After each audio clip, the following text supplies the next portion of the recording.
Okay, we're going for it, boys. Where is it? Is this rock? Oh my god, it works!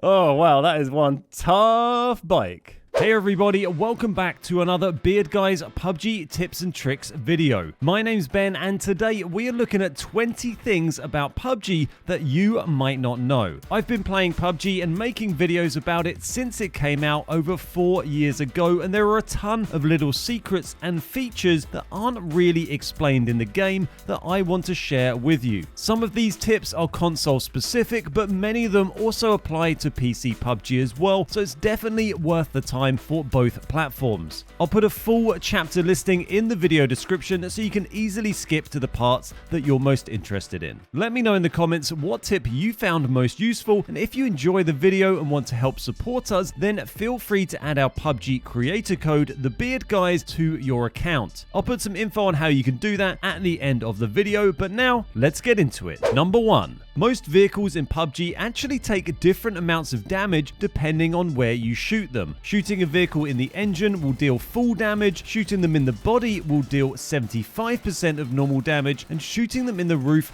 will deal just 50% of normal damage. Number 2. When you are viewing your map, as well as being able to place markers by clicking in the right stick, you can also place a series of markers by tapping L1 or LB and then clicking in the right stick in several different places. This can be really handy for marking a path you want your squad to take, or for marking the plane's route across the map for later reference. Number 3. The MG3 light machine gun, which can be found in airdrops, actually has 2 full auto firing modes. If you press the normal button to change firing mode, it will switch between the regular full auto and an even higher RPM full auto mode. Number 4. There are several secret locations dotted around various PUBG maps. On Erangel, you can get into the basement of this church in Pochinki and then open the bookcase to reveal a hidden area behind. There are also these other basements dotted around that used to be hidden behind secret panels that you had to break, but these are now destroyed from the start of the game. On Miramar, there is a large cave just to the south of Los Leones that, despite having 2 massive entrances plus a couple of smaller ones, many people don't seem to notice it. It's got all kinds of weird little rooms in it now, loads of loot, and a fixed gold Morado spawn. Over on Vikendi, there is a secret area located underneath the cargo depot, which can be accessed by opening up some of the crates in the area. It contains quite a bit of loot and this really creepy room. Vikendi is also home to the secret cave that can only be accessed by smashing open a rock face by driving or apparently cycling into it, or using an explosive. There's also a fair bit of loot down here, and when Vikendi was first released, there were actually 2 airdrops that would be in here from the start of the game. Sadly, they are no longer there, but it is a fun little area to check out and pick up some gear from. Underneath boot camp on Sanhok, there are a series of rooms, and then if you find the door in this broken locker, you can go even deeper down and check out a ton more secret rooms locked deep down. There's a full-on control room which alludes to the lore behind PUBG being a battle royale hosted by some crazy group of people, which I'm sure would make a fantastic plot for a TV series one day. On Tago, you can find secret room keys which give you access to these rooms you can find dotted around the map,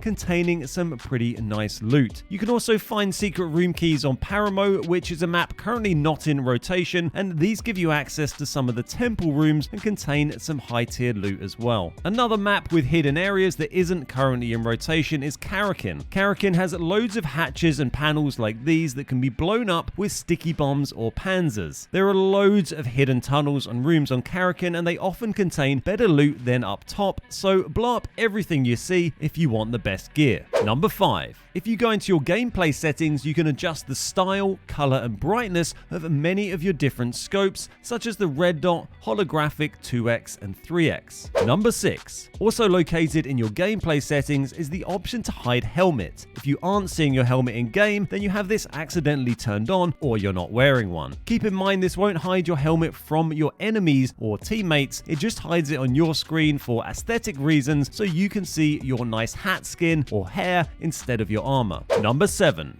You can now place markers directly onto the battlefield if you have quick ping enabled. Just go into gameplay settings and make sure you have quick ping turned on, and then you can place these markers by clicking in the right stick or double clicking it depending on your settings. Number 8. When you're navigating through your inventory, you can scroll through the items much more quickly by using the left and right triggers to jump down the list a few at a time rather than one by one. Number 9. You can adjust your minimap size during a game by holding down the back button on Xbox or the center touchpad on PS4 or PS5. Number 10.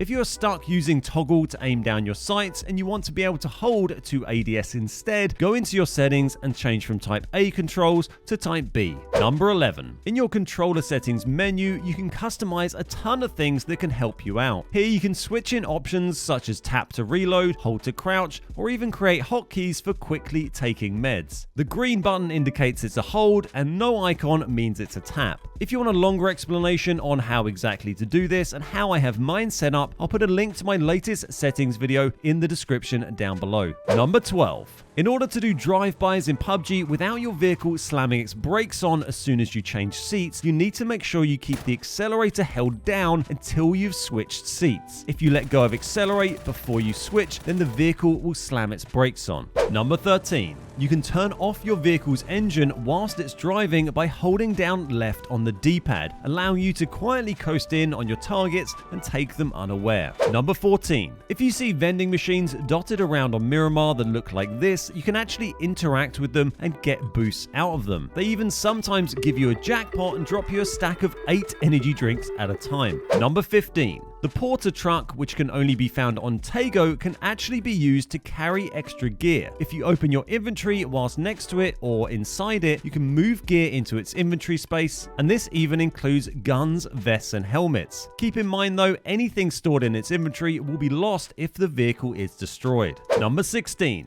Error zones are these funny looking circles that you see appear on Tago sometimes. They look pretty crazy, but all they actually mean is that guns that don't normally spawn on Tago, like the VSS, MP5, or DBS for example, have a chance of spawning within those areas. Number 17. If you're getting issues with poor FPS or buildings and areas of the map rendering in slowly, you may be able to improve your game's performance by using a USB solid-state drive and running PUBG from there. Running the game from an SSD on older consoles makes a huge difference in rendering times and can improve FPS stability. I'll put a link to a video I did explaining it in more detail down in the description below, but I would definitely recommend checking that out. Number 18. The training room on PUBG now contains 2 awesome new features. The first is that you can pull up this menu by holding down the map button and then spawn in whatever gear you like, and on top of that you can now also go into these metal double doors and enter a private shooting area where you won't be disturbed by other players' actions or noise. Number 19. The P90 and the Winchester in PUBG now have flip scopes that can be toggled by tapping X on Xbox or square on PlayStation when aiming down the sights, in just the same way as when you use a canted to switch between your 2 optics. Number 20. The LYNX AMR sniper rifle is a crate gun that you may not have even seen yet. It's only available on Miramar and has a couple of unique features. One is that it can one-bomb small vehicles like bikes and quads, and the other is that it's the only gun in the game that can shoot through the windows of a BRDM. So that's everything for today. Hopefully you found that video useful, and if you have any questions at all or more tips to add,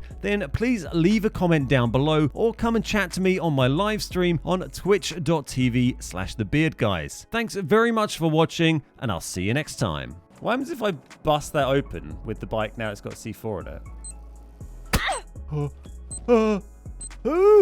Sorry, bike. Yeah, that works.